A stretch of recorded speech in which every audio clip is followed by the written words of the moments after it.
This screencast is a demonstration of the problem with permissions in Magento Connect.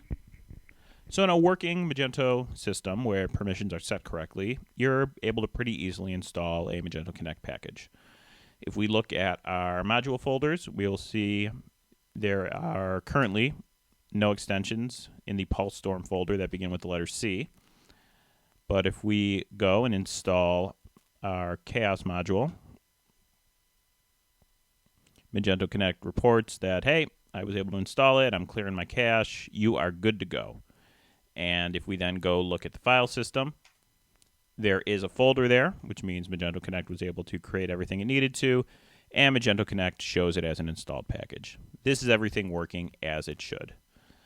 And we're going to uninstall this to get to the next part. And the next part is, if permissions are set incorrectly, we're going to set them to 755. And, this is not something that should happen, but sometimes it does. No one would expect that you'd be able to install the package with this mode on because that's how file permissions work.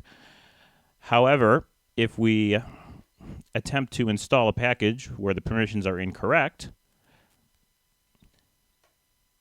Magento Connect says, hey, no problem, I was able to install that. And if we refresh the page, the extension shows up correctly. However, as expected, the file isn't actually there because, hey, permissions were incorrect, so it couldn't install.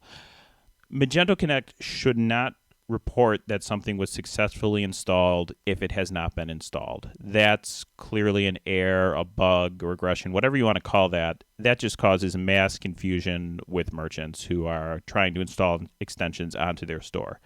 I don't know what the correct messaging is for them. I don't know if you want to tell them about permissions. I don't know if you want to let it do what it does, but report that, hey, this extension, it looks like the files aren't there. I don't know what the solution is, but the current state causes a lot of confusion and, causes me personally as a commercial extension developer to avoid providing Connect extensions because I don't want to provide this level of support to merchants. So that's the problem, and I hope we can find a solution for Magento 2.